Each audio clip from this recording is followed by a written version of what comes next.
কুশাস্য চাইলেন ইন্দ্রের মতো একটি পুত্র, কিন্তু সাধ করলেই সব মেলে না, তপস্যাও চাই। অতএব কুশাস্য শুরু করলেন ঘোর তপস্যা। রকম সকম দেখে ইন্দ্র চিন্তিত হলেন।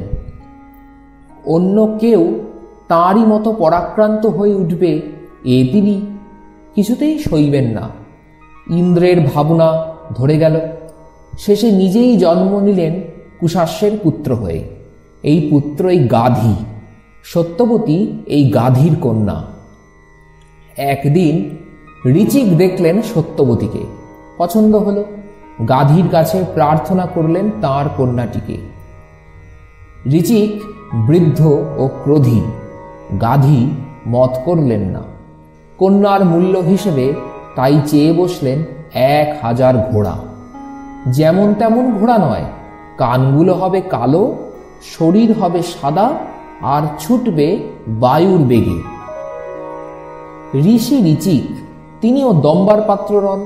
চলে গেলেন বরুণ দেবের কাছে, নিয়ে এলেন 1000 ঘোড়া। গাধী যেমনটি চেয়েছিলেন ঠিক তেমনটি। ঋচিক গাধীকে ঘোড়াগুলো উপহার দিলেন, বিনিময়ে পেলেন সত্যবতীকে। সত্যবতীর সন্তান চাই, ঋচিক চরু বানালেন। সত্যবতীর ইচ্ছে তার মায়েরও ক্ষত্রিয় শ্রেষ্ঠ এক পুত্র হয়। নানাভাবে ঋচিককে তিনি খুশি করলেন, জানালেন তাঁর ইচ্ছের কথা। ঋচিক প্রস্তুত করলেন আর এক চরু। সত্যবতীকে বললেন, এই চরু তোমার, আর এইটি তোমার মায়ের। ঋচিক বনে গেলেন। সত্যবতীর মা বললেন, নিজের ছেলেটি খুব ভালো হোক এটা সকলেই চায়।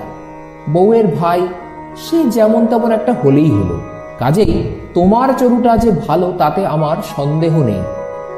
আমার কিন্তু তোমারটাই চাই। সত্যবতীর মা আরও বললেন, আমার ছেলেকে পৃথিবী পালন করতে হবে।